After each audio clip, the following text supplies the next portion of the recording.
Aussi rude que l'hiver, par Quentin Clément, partie 22. Résumé de la situation. Obtenant la victoire lors de la grande bataille, l'alliance des clans du Nord a permis à Adonnar d'utiliser la puissance emmagasinée dans ses cannibales pour reprendre une forme humaine. Accompagné de ses disciples, il s'est retiré dans un lieu inconnu, d'où il compte bien continuer sa guerre secrète. Mineros et Kriagos ont fait une trêve afin de combattre la menace d'Adonnar. Mais les deux vieux ennemis ne se vouent aucune confiance. La seule raison forçant Kolgar à tenir sa parole étant la promesse de l'ordre des druides d'exempter la capitale Kriagos de l'obligation qu'un druide siège à son conseil. Almus et Adania préparent leurs forces pour les luttes à venir, mais gardent un œil sur ce nouvel allié qui n'attend qu'une occasion de les trahir. Ravagée par l'attaque des cannibales, la capitale Indus n'a plus personne pour la diriger, alors que Yurgad, le champion du clan, a trouvé la mort sans que le roi n'ait laissé d'héritier. Une partie du territoire Goeth a été dévastée, et la capitale se remet de l'attaque qu'elle a subie. Dalos ayant trouvé la mort au combat, un nouveau roi devrait être élu. Vodiar, sous les ordres d'Elgur et des guerriers d'Erin, voyage à nouveau avec les Fianna dans le but de trouver un moyen de vaincre Adonnar. L'encapuchonné, quant à lui, garde précieusement le corps d'Adania, ainsi que le médaillon qui lui permettra de la maintenir en vie. Quant à Argor, il a été porté disparu après les combats de la capitale Goeth. Tome 3. L'échiquier d'Adonnar. 3e jour du mois de l'Aulne, sud de la capitale Indus. Cela faisait 2 jours que la grande bataille avait eu lieu. Les braves s'étaient battus pour arrêter Adonnar, mais au final, ils l'avaient libéré de la mort. Comment tout cela était-il possible? Comment pouvait-il réussir à garder les âmes des morts rattachées à la matière? Était-ce par le même procédé qu'il était resté aussi longtemps sur Terre avec ses adeptes, même après leur mort? Argor n'était pas un sage ni un druide, c'était un guerrier, un Goeth. Sa mère avait vécu l'épée à la main, son père avait vécu l'épée à la main, et lui n'avait pas d'autre ambition que de faire de même. Il s'était retrouvé au centre de toute cette intrigue, mais n'en comprenait pas le début du commencement. Il n'avait tellement rien compris à ce qui arrivait qu'il avait lui-même donné le coup de grâce à Ogdur. C'était lui qui avait rendu la vie à Adonnar. Lui et personne d'autre. C'était son tort, sa responsabilité. Comme tout son peuple, il avait toujours considéré le roi Dalos comme le plus grand des héros. Aujourd'hui, ce dernier avait rejoint les légendes, tué par Ogdur le marteau. Argor se considérait responsable. C'est par honte qu'il avait quitté la capitale Goeth la nuit de la bataille, juste après la victoire. Pas la peur du châtiment de son peuple pour sa trahison. Il avait encore la force des hommes qu'il avait dévorés et personne n'aurait pu le tuer. Mais la peur de leur regard. Adonnar avait massacré des clans entiers. Il avait tué la femme qu'il aimait et projetait de s'attaquer à son clan. Et au lieu de le combattre, Argor l'avait rejoint. Pour pouvoir revoir Arella grâce à une magie malsaine. Méprise la faiblesse. Argor avait été bien méprisable lorsqu'il avait accepté l'alliance avec l'encapuchonné. Tout ce qu'il voyait à faire à présent, c'était réparer son tort. Il avait rendu la vie à Adonnar, il devait la lui ôter. Il avait juré à Arella d'un jour lui livrer les hommes qui avaient massacré les Indus. Il ne la reverrait jamais. Il devait donc tous les tuer pour elle. Tout, absolument tout, lui indiquait ce qu'il devait faire. Retrouver l'encapuchonné et utiliser la force qu'il lui avait offerte pour le détruire. Il n'avait aucune idée d'où pouvait se terrer son ennemi, sa proie, mais savait que les armées d'Ogdur venaient du sud. C'était là-bas que tout avait commencé. Où exactement, il n'en savait rien. Il pensait partir visiter cette partie du pays qu'il n'imaginait jamais voir, questionner les gens à propos d'Ogdur, fouiller dans le passé du marteau pour y trouver des indices sur sa rencontre avec Adonnar, et peut-être le lieu où il se cachait.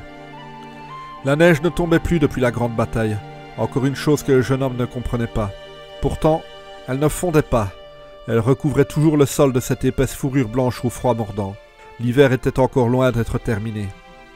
Un bruit attira l'attention d'Argor. Au loin, entre les arbres. Il ne savait pas ce que c'était, mais ça n'avait pas l'air d'approcher. Discrètement, il dégaina une dague et avança vers ce potentiel adversaire. Il se cacha à l'ombre d'un arbre afin de mieux voir ce qui l'attendait. Mais ce qui se dressait devant lui dépassait son imagination. C'était un cerf. Cela faisait des mois que personne n'en avait vu. Tellement longtemps que les chasseurs se plaignaient de ne pas voir de gibier. Pourquoi les bêtes étaient-elles revenues? Ne sentaient-elles plus ce qui les avait fait fuir? Argor ne comprenait pas non plus ce phénomène. Mais pour lui, c'était un bon présage. 3e jour du mois de l'Aulne, village de Tarine. sud du territoire Goeth. Vodiar s'éveillait lentement. Il se sentait petit à petit reprendre conscience après sa première nuit de réel repos depuis bien longtemps. Ce matin, ses compagnons ne l'avaient pas réveillé, du moins pas intentionnellement. Le soleil se levait à peine et déjà l'auberge était secouée par les rustres Fianna fêtant le simple fait d'être là. De sa chambre, Vodiar entendait les chants paillards de ses camarades, mélodie peu adaptée à son émergence. Lorsqu'il avait dit à Assar qu'il voulait quitter l'ordre, il s'était dit adieu. Il n'imaginait alors pas à nouveau voyager avec eux, surtout aussi vite. Elgur, chef des guerriers d'Erin, avait décidé de combattre Adonnar. Pour ce faire, il avait ordonné aux Fianna de se joindre à lui pour préparer la nouvelle bataille qui allait avoir lieu. Avec l'aide des druides et des chefs de nombreux clans qui voulaient la tête de l'encapuchonné, nul doute que la cachette de leur ennemi serait vite découverte. Mais alors, il leur faudrait attaquer, et personne ne savait ce qui les attendrait une fois là-bas. Voilà pourquoi Elgur avait décidé de rassembler tous les groupes de Fianna sous la bannière de guerriers d'Erin. Il levait une armée. Assar, qui avait été présent lors de la grande bataille, fut évidemment le premier à rejoindre Elgur. C'est ainsi que Vodiar s'était retrouvé à voyager à nouveau avec Drek, Delgu, Gig et les autres. Il marchait en direction du sud. Un groupe de l'ordre avait été engagé à Nuyal afin de protéger le village durant ses réparations, après la sanglante attaque des cannibales. Vodiar se redressa sur sa couche. Il se sentait revigoré. Une vraie nuit de sommeil, que cela lui avait fait du bien. Il bâilla lourdement et se leva. La journée venait de commencer. Il enfila ses vêtements de cuir et de fourrure et prit la direction des escaliers. Comme à l'habitude des Fianna, l'ambiance était au rire et au chant, même en ces temps sombres et incertains. Vodiar ouvrit la porte vers la grande salle pour y voir une centaine de comparses bière à la main fêter ce qu'ils fêtaient tous les jours sans vraiment savoir de quoi il s'agissait. Il s'approcha de la table à laquelle étaient assis ceux contre qui il s'était battu lors de son épreuve d'entrée et qui étaient en pleine conversation. « Je pensais pas que tu étais son genre !» plaisanta Gig à l'attention de Drek. « Et pourquoi ça ?»« Ben, je pensais qu'elle préférait les femmes. »« Ah, Vodiar avait donc sa chance !» claqua le Fianna en voyant le prince arriver. « Comme j'en aurai aussi avec toi !» répondit le Mineros en s'asseyant avec ses compagnons. « Je suis certain que t'en rêves la nuit. » Au début, Vodiar ne supportait pas Drek. Il détestait la manière du guerrier de s'adresser à lui, à tout le monde en fait. C'était un homme bourru, sans intelligence, juste bon à se battre et essayer de baiser tout ce qui avait un vagin. Mais avec le temps, il avait appris à le comprendre, notamment plusieurs subtilités dans son caractère, et leur joute verbale aux répliques cinglantes était devenue une sorte de jeu. Dans le fond, il appréciait la compagnie de ce personnage particulier. « Vodiar, tu arrives juste à temps !» salua Ulnar. « Il n'y a plus que toi qui n'as pas encore présenté tes félicitations à Drek. »« Et pourquoi ça? Il a enfin réussi à compter jusqu'à 20 ?» Non, répondit l'intéressé. Ça, j'ai arrêté d'essayer depuis longtemps. Non, il a enfin réussi à s'envoyer une serveuse. Vodiar éclata de rire. Depuis qu'il était Fianna, il avait dû voir Drek tenter sa chance avec une dizaine de serveuses dans toutes les tavernes par lesquelles ils étaient passés. Et jamais aucune n'avait répondu à ses avances. Il avait même cru comprendre qu'il jouait à ça depuis des années sans jamais être arrivé à quoi que ce soit. « Félicitations !» dit-il en tapant amicalement l'épaule du Fianna. « Te voilà devenu un homme !»« Ouais, je te dirai ce que ça fait quand j'aurai le temps. C'est vrai qu'on aura besoin de temps pour que je t'explique encore quelques trucs sur la vie d'adulte. Non merci, maintenant que je suis un homme, j'ai plus besoin de tes cours de couture. » Vodiar chercha quelque chose à répondre, mais ne trouva pas. À côté de lui, Gig jura en posant nerveusement une dizaine de pièces d'argent devant Ulnar. « Ha !» s'écria ce dernier. « Je t'avais dit qu'à la prochaine joute, c'est Drek qui gagnerait. » Ouais, Vodiar est à peine réveillé, ça ne devrait pas compter. « Vous pariez sur moi et Drek ?» s'écria le prince dans un éclat de rire. « Évidemment !» répondit Ulnar. « Vous deux, vous êtes bien plus intéressants et drôles que des combats de coq. »« Sauf que dans un combat de coq, on bouffe le perdant !» reprit Gig en lançant un regard vorace à Vodiar. « Ne le regarde pas ainsi !» intervint Drek. « Il doit pas être très bon, pas assez de muscles. » Cette fois, Vodiar saisit sa chance. « Tu penses que tu aurais meilleur goût que moi ? J'en suis certain. Probablement parce que l'entraînement, tu te fais bien attendrir la viande, alors que moi, je suis capable d'esquiver les coups. On a besoin d'esquiver que quand on ne sait pas encaisser. Et c'est en prenant des raclées qu'on apprend à encaisser. T'as juste dû perdre plus de combats que moi. J'ai le très vague souvenir de t'avoir sauvé la peau, Azigur. » Le ton se faisait de plus en plus narquois de part et d'autre et les deux adversaires affichaient un rictus hautain.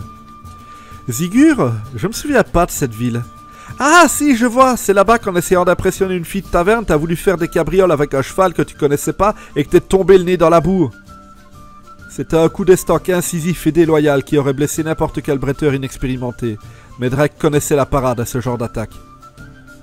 C'était pas de la boue, c'était de la merde, je le sais parce que ça sentait comme tébré. Dans le jargon, on appelait ça un gros coup de poing dans la gueule, mais Vaudiard qui savait esquiver les coups savait aussi les encaisser et répliquer avec violence.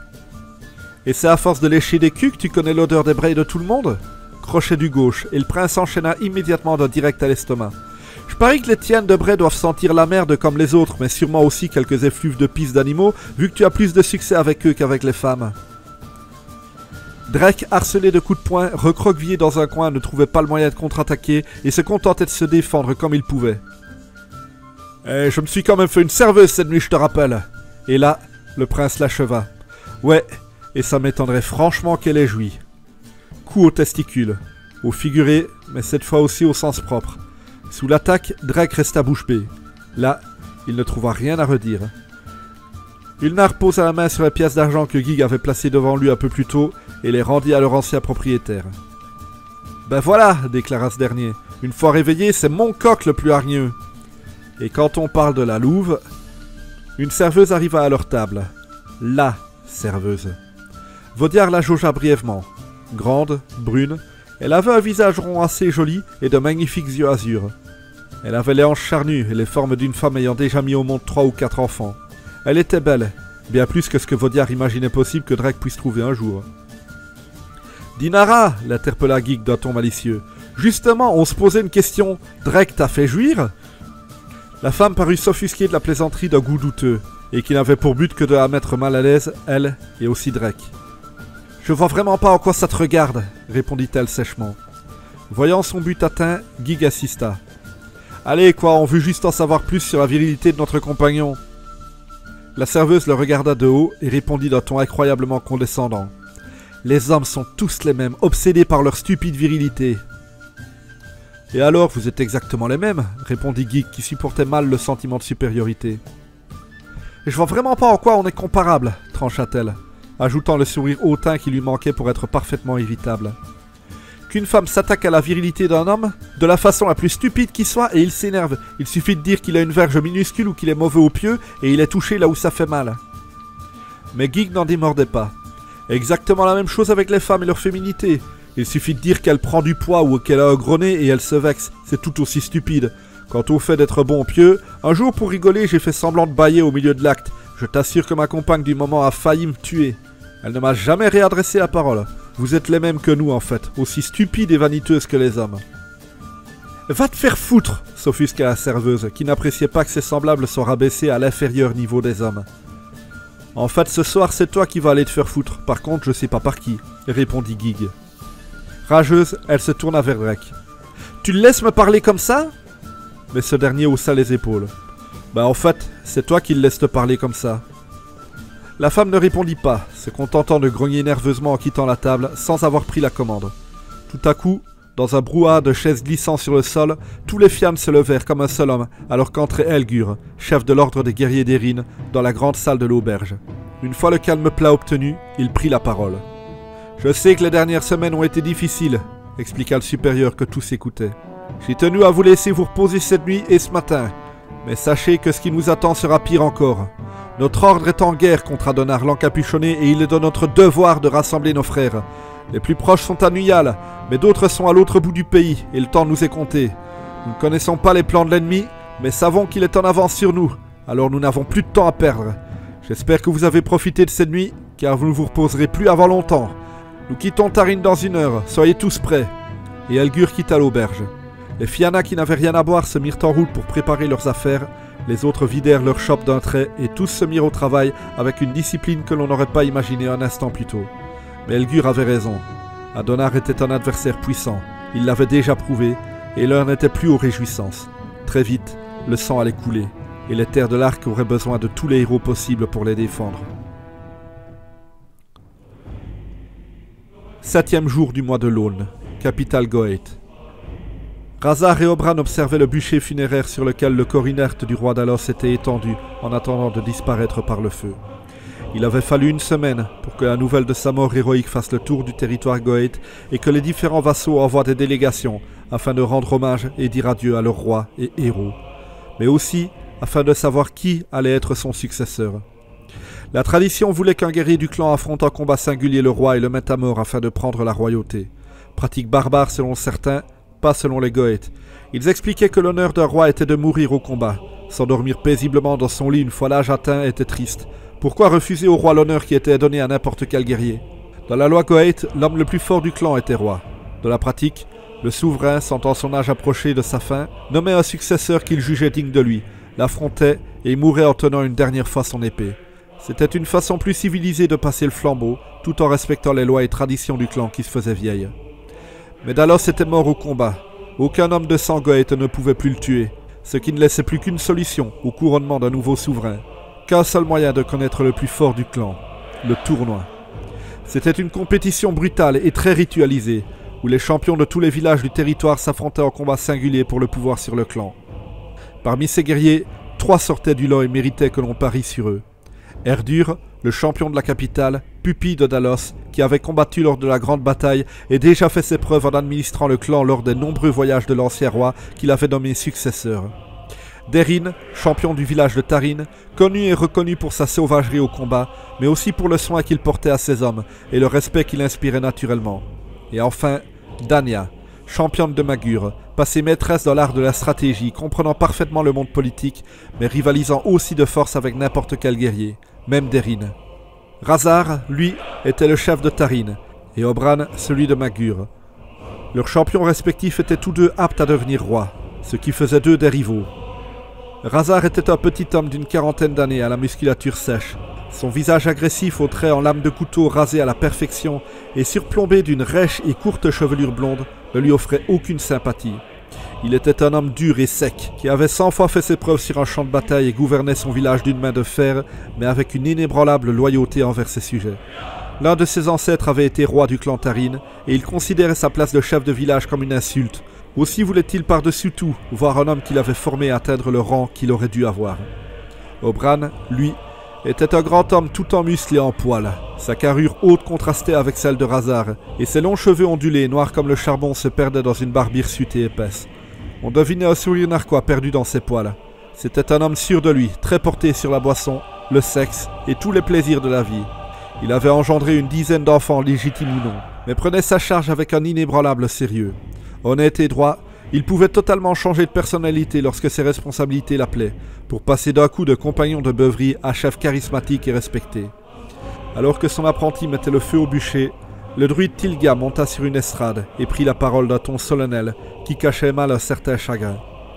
Il récita les prières rituelles avant de se lancer dans un discours plus personnel. Dalos et moi n'étions que rarement d'accord. C'était un homme ambitieux, c'était un homme dur, c'était un homme impitoyable. C'était un homme qui ne respectait pas l'opinion des autres. Mais avant tout, c'était un homme, un vrai. Il chérissait ce clan et était prêt à prendre toutes les décisions les plus difficiles pour son bien. Il aurait tout donné pour chacun d'entre nous, jusqu'à sa vie qu'il a sacrifiée il y a une semaine. Ceux qui étaient là lors de la grande bataille se souviendront toute leur vie qu'alors que les plus braves fuyaient, lui a continué d'haranguer nos hommes et s'est jeté à corps perdu dans la mêlée. C'était un héros. Plusieurs chuchotements approbateurs se firent entendre dans l'assemblée. Dalos ne menait pas son peuple. Il le poussait. Il vivait parmi ses hommes, connaissait leurs noms à tous, leur mettait les pieds au cul au moindre signe de faiblesse, mais le faisait toujours pour le bien du plus grand nombre. On avait le droit de le haïr car il a commis des atrocités dans sa vie, mais c'était un homme courageux. Tilga se tourna ensuite sur la dépouille, qui petit à petit prenait feu. Notre dernière dispute concernait l'attaque des Indus. Je ne te l'ai jamais dit de ton vivant, mais je l'avoue aujourd'hui. Tu avais raison, Dalos. Tu avais raison, et j'avais tort. Il se tourna ensuite à nouveau vers l'assemblée. J'aimerais à présent donner la parole au successeur légitime de Dalos, le champion du clan, Erdur. Successeur légitime, s'écria Razar. C'est une blague, marmonna Obran. Erdur monta sur l'estrade. Quand Dalos m'a annoncé qu'il voulait que je lui succède, je pensais que cela n'arriverait que dans de nombreuses années. Je ne pensais pas que... Rien n'indique que tu vas lui succéder, interrompit Razar qui avançait pour se placer dans le premier rang. Razar, je suis ravi de te voir ici, lui répondit Erdur d'un ton ironique. Cela fait si longtemps que nous ne nous sommes pas vus. En fait, depuis la dernière bataille à laquelle tu as participé, il y a de nombreuses années.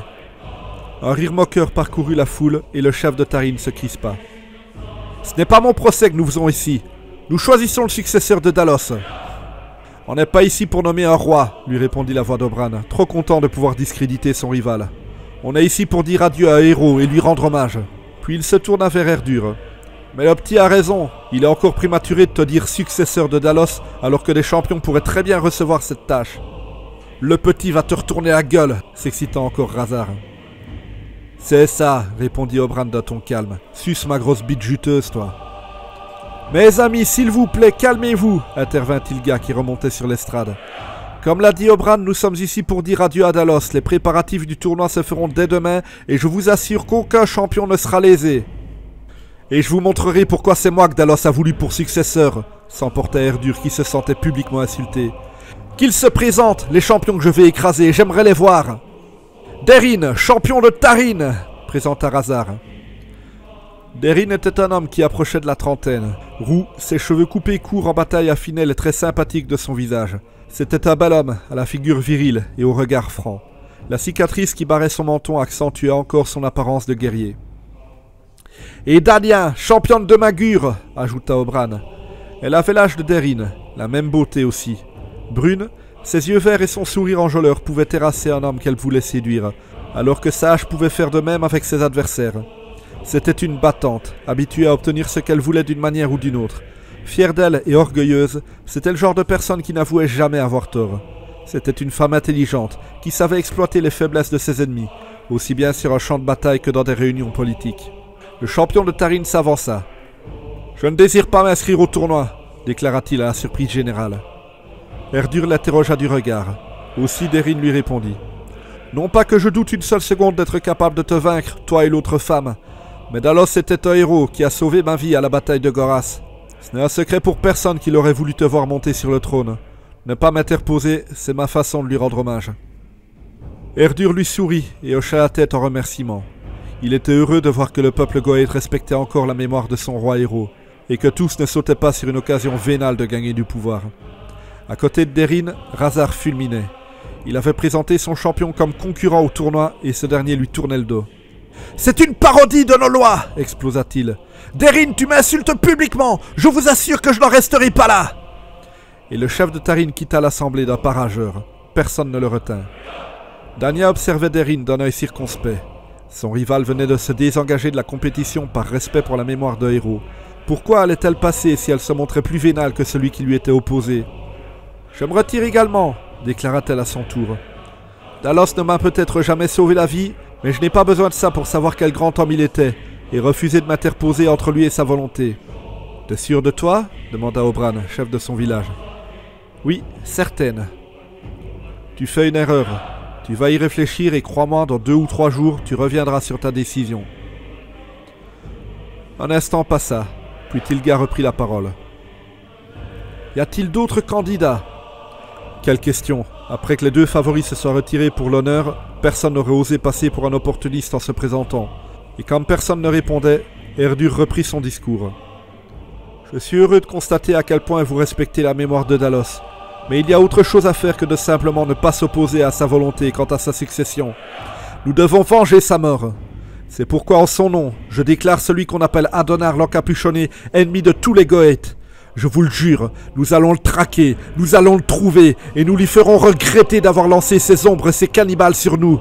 Nous avons écrasé ses armées. Maintenant, nous allons l'écraser, lui. Le peuple entier l'acclama. Tous aimaient Dalos. Sa mort avait été une perte tragique pour le clan qui ne rêvait plus aujourd'hui que de vengeance. Personne ne savait si Erdur allait se montrer à la hauteur de son prédécesseur. Lui-même en doutait. Mais il comptait bien relever ce défi. Adonar s'était fait un ennemi qu'il ne mesurait peut-être pas. 7e jour du mois de l'Aulne, capitale Indus. La capitale était calme depuis l'assaut des cannibales. Après le pillage des Goëths suivi de près par le carnage d'Adonar, la ville ne se remettait que très lentement de ses nombreuses blessures. Rasée en grande partie, les quelques rescapés la reconstruisaient, avec l'aide de rares volontaires venus des villages voisins, travailler pour rendre à leurs frères leur foyer détruit. Le roi tué par les Goëths, le champion et le druide tués par les cannibales, c'était un petit groupe d'artisans expérimentés qui avaient pris en main les travaux, et avec ça, l'organisation de la ville au sens large. Depuis 2 semaines que la reconstruction avait commencé, les choses n'avançaient pas vite et les ouvriers perdaient leur entrain, travaillant dans le froid et le ventre vide malgré le retour du gibier et la reprise de la chasse. Devant reconstruire des murs dans la neige, laver des poutres malgré les engelures, le souvenir du massacre encore frais dans toutes les mémoires. Et aujourd'hui, une nouvelle armée approchait de la capitale. Plusieurs centaines, peut-être un millier de cavaliers en armure, portant une bannière représentant, en rouge, un loup de face, lèvres retroussées, le tout sur un fond noir. Une sentinelle les fit approcher et sonna le tocsin. Très vite, les charpentiers, maçons, bûcherons et quelques architectes se préparèrent au combat. « Que viennent-ils faire ici » demanda l'un. « Il n'y a plus rien à prendre » répondit un autre. La capitale sonhait la peur. Des hommes et des femmes qui pour certains ne s'étaient jamais battus, qui voyaient venir cette horde qui rappelait, toujours aussi incisif, le souvenir des cannibales. Pourtant, pas de galop, pas de charge, ni de machine de guerre, pas même un petit cri de carnix. L'armée semblait juste avancer paisiblement vers la porte de la ville, dont la réparation n'avait pas encore été terminée. Arrivés à quelques dizaines de pas, les cavaliers s'arrêtèrent simplement, sous les yeux inquiets mais curieux des constructeurs. L'un des guerriers quitta le groupe et s'avança. Une fois proche de la porte, menacé par des arcs mal assurés, il lança d'une voix puissante. « Les mercenaires du loup sanglant réclament que l'on ouvre la porte !»« Partez !» répondit sèchement l'un des chefs menuisiers sur le mur. « Nous n'avons pas besoin de vos services et nous ne voulons pas de vous ici !» Certains lui lancèrent des regards de reproche. Il ne pouvait pas combattre cette armée. Il ne servait à rien de la provoquer. Mais la plupart étaient d'accord avec l'initiative et son courage. Les mercenaires étaient des guerriers sans foi ni loi. Leur ouvrir la porte d'une ville sans garde, c'était faire entrer un ours affamé dans un orphelinat. Qu'allait-il faire, si ce n'était boire, manger et tabasser des ouvriers sans raison? La capitale était peut-être ravagée, mais l'anarchie n'y régnait pas encore. « Vous ne comprenez pas » reprit le loup plus menaçant. « Nous exigeons que vous ouvriez la porte !»« Nous sommes 2000 à travailler ici !» répondit encore le chef menuisier, exagérant abusivement leur nombre. « Vous serez tous morts avant d'avoir pu entrer. Nous n'ouvrirons ni pour vous, ni pour personne !» Un autre cavalier quitta le groupe pour rejoindre le premier. Il retira son casque, dévoilant une crinière hirsute plus noire que la nuit, tombant maladroitement sur un visage massif, aux sourcils proéminents et à la barbe de 3 jours, un regard déterminé et empli d'un sentiment de haine et de violence. Le menuisier le reconnut immédiatement. Il ne savait pas qu'il était devenu chef mercenaire. « Vous l'ouvrirez pour moi, votre roi! Obéissez immédiatement !» Les hommes sur le mur hésitèrent, hagards, mais celui qui jusque-là s'opposait au loup sanglant confirma l'identité de leur chef. « C'est bien lui, c'est Tiner! Ouvrez la porte !» On lui obéit, laissant entrer la féroce armée dans les murs de la capitale. Les cavaliers qui passaient la porte lançaient aux ouvriers des regards tantôt narquois, tantôt agressifs. Ils comptaient bien faire de cette ville la leur et imposer leur loi par la force. Ils étaient fidèles à leur chef et savaient leur chef fidèle à eux. Si une rixe éclatait entre les loups sanglants et les bâtisseurs, le roi prendrait leur parti, personne n'en doutait parmi eux. Le menuisier s'approcha du cheval qui portait le roi, tête baissée. « Pardonnez-moi, je ne savais pas que c'était vous. Vous êtes le frère de Glorgeur, notre ancien roi. »« Tu as fait ça pour protéger ma ville, je ne t'en veux pas, » répondit Tiner. « Mais la prochaine fois que tu me menaces, je choisirai 3 de mes hommes et te forcerai à les regarder violer ta fille, ou ta femme, ou même les deux s'ils sont en forme. » Le roi avait dit cela sans rage, sans menace, d'un ton infiniment neutre, comme si cela avait été tout à fait normal pour lui. Il ajouta même d'un ton amusé « Et s'ils ne sont pas en forme, je me joindrai à eux. » Le menuisier se rappelait avoir parfois entendu le druide Fektar dire qu'il s'inquiétait de voir Tiner monter un jour sur le trône, qu'une brute comme lui ferait plus de mal au clan que n'importe quel ennemi. « Alors dis-moi, chef de guerre de mes couilles, comment se passent les travaux de reconstruction ?»« Eh bien, nous avançons lentement, mon roi. Nous manquons cruellement de... Eh bien, vous allez travailler plus vite. Quand j'ai appris la mort de mon frère, il y a 1 mois, j'ai su que Fektar et Yurgard prenaient le contrôle de la ville. J'ai pensé qu'ils feraient du bon travail, je leur ai fait confiance, et j'ai cru pouvoir terminer mes affaires dans le sud avant de revenir. Et maintenant, quoi? Une centaine d'hommes s'emparent de ma capitale et la laissent anéantie? À présent, ce sera à ma manière. Mon frère vous a trop longtemps laissé marcher à votre rythme, et voyez le résultat. D'un geste théâtral, il balaya l'horizon, s'arrêtant brièvement sur quelques bâtiments en ruine, posant un regard inquisiteur sur ses ouvriers. « Mon unique consolation, c'est de savoir que cette crevure de Dalos a trouvé la mort. Mais la rumeur dit que les Goëts ont laissé échapper le chef des cannibales. C'est quoi son nom déjà? Adonar l'encapuchonné, répondit un loup sanglant. Oui, c'est ça. Je le nomme officiellement le plus grand ennemi de notre clan. Il a du sang indus sur le main, et je vais venger notre honneur bafoué. Il va payer ça, je vous le garantis. Il interpella l'un de ses hommes qui avança. Envoie des messagers à chacun de mes vassaux. Les travaux sont très en dessous de ce à quoi je m'attendais. Je veux qu'ils envoient des travailleurs aider à la reconstruction. Et des guerriers. Adonar a attaqué le clan. Je lui déclare la guerre, à lui et à ses chiens. Ils vont craindre les loups sanglants. Ils vont craindre Tiner, le roi des Indus. Fin de la partie 22.